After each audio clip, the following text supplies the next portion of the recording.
Hey everybody, it's Al, and it's another edition of Quick Here I Stand Up, our Thanksgiving edition. I have asked Pastor Jeff to stay with me on this. As some of you already know, after we've done a couple already, you know that this isn't comedy, like I'm going to just be ha-ha, but it's just going to be life adventure stories, stuff that we all kind of go through, sometimes with a little lesson, sometimes not.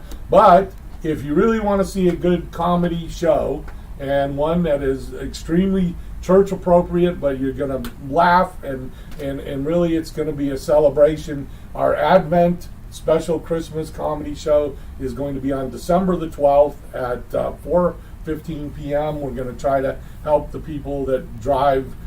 I know that's still going to be in the night driving nowadays with our time change, but know that it's absolutely free. However, we do ask a free will offering at the end.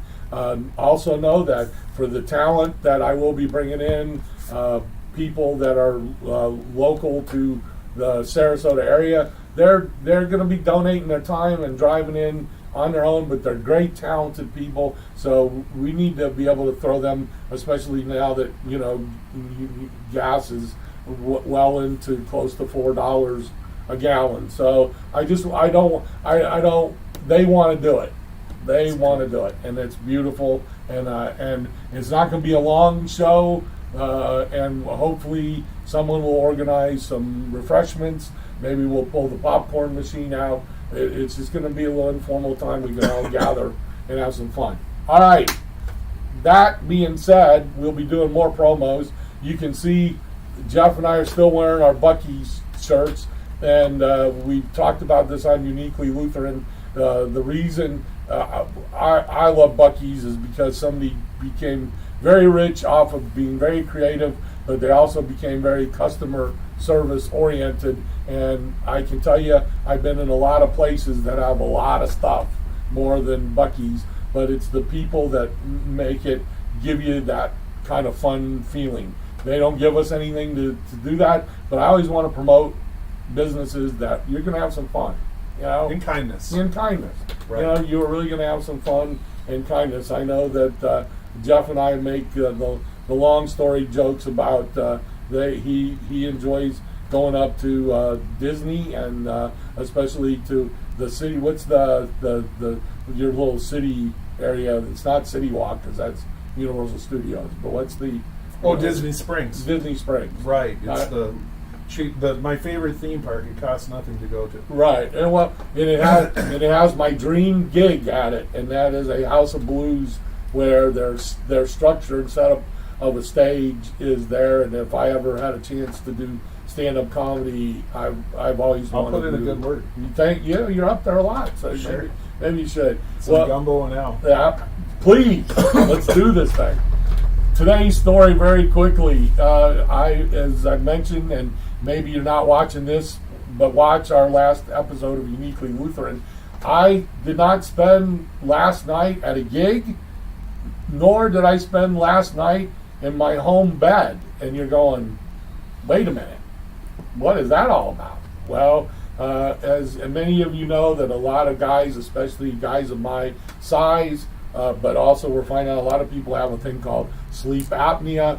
Obviously, they found that out, and then they set me up for what they call a sleep study, which to me is nothing more than an overnight sleepover with a stranger you don't know. That is it. They have two bedrooms, and one technician, and you get met at the door, by a guy now who's in a mask, who is not in a uniform. He's wearing street clothes, and this man had a Eastern European accent, and you are here for sleep study, just like, oh no, what's really going to happen here? Am I going to be chained to the bed, or what's going to happen?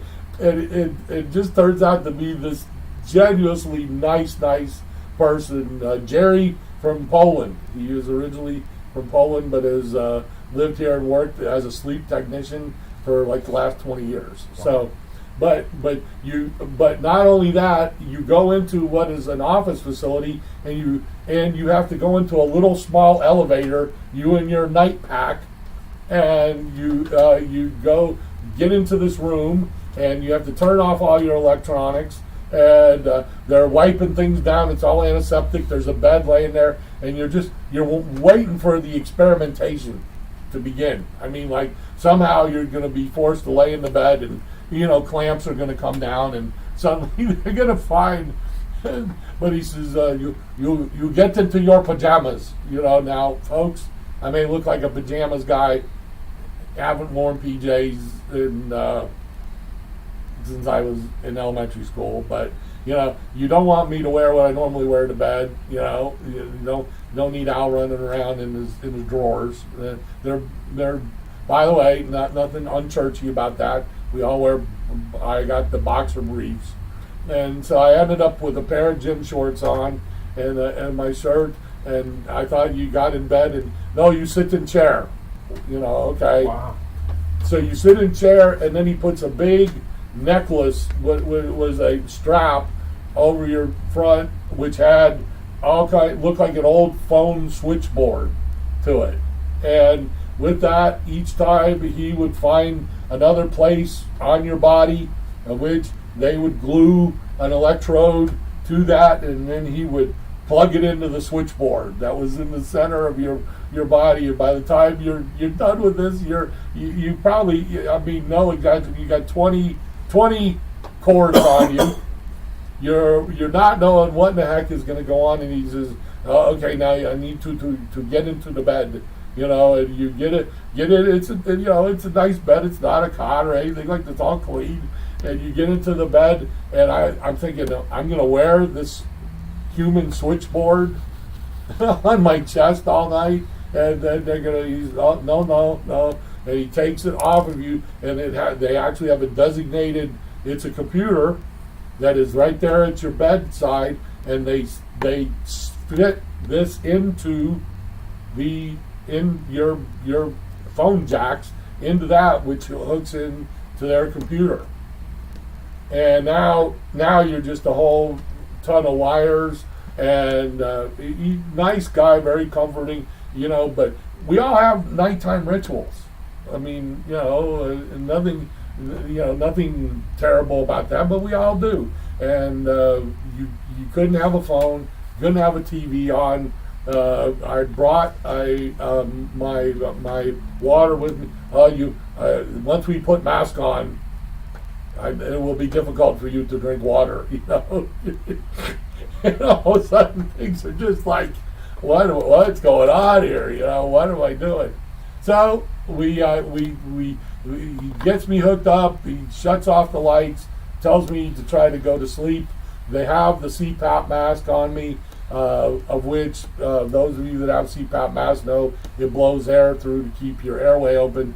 It's on low because they're trying to do the measurements. So you're like going, this is worse than not having a mask on right now. Wow. And then suddenly in the dark, a voice, just this voice comes over a speaker. It says, move your eyes back and forth, move them up and down, move your right leg, move your left leg, do your arm, and he says, okay, very good. I'm going to turn up the air and you can go to sleep. And as we all know, you just don't go to sleep. I mean, yeah, just flip the switch. Yeah, I was like, if I get unplugged here somehow, it's going to be difficult. So, I try to think about my favorite things and relax. And, every time I'm a side sleeper, every time I would turn to my side, he would go, we need to get more data for you being on the flat of your back. And I'm like, Jerry, I'm not going to go to sleep then because I don't sleep. Okay, you can turn, and then you turn, and the time you go, one way or another, whatever they're sending through those electrodes, you go to sleep. How you go to sleep, I'm not quite sure, but the mask is done with the computer measuring your breathing and the air rate that is coming in. And I mean, it is those of you that have old CPAP masks, you know, what happens is the Velcro gets messed up and stretches out, and then you don't get your air rate. Well, they've gone high tech, folks. The new masks all have magnets. They're high powered magnets. So once they're on, they're on. And the next thing you know, I am in terrific REM sleep. I'm dreaming, and which I haven't done in probably years. I mean those deep, vivid dreams. I am dreaming, and I thought I would be out of there in the middle of the night because we'd all just get fed up with it. And believe it or not, he wakes me up, and it's and we started this at 8 o'clock at night, and it's about 4:45 in the morning, and I had fully expected I'd be probably out of there, but before 2, and I felt, as you can see, wonderful. There's no punchline to this except to say, as we get older, exercise, obviously, need to do more of. Nutrition, which we all fail, and I've failed more than most, but one of the most important things that you can have is your sleep. And we all think that's, sleeping is for, somehow quitters. No, it's not. You get the right amount of sleep, and you're going to be able to exercise, and you're going to be able to eat better. So enjoy that. Remember your health, and remember to come in with an open mind. And while you're in there, you can be creative. Have fun. A guy with a Polish accent going, I need you to turn left. Okay, I'll do it. I'll do it. So we say a happy Thanksgiving to everybody. We wish you the best, and we will see you next week on another edition of Here I Stand Up.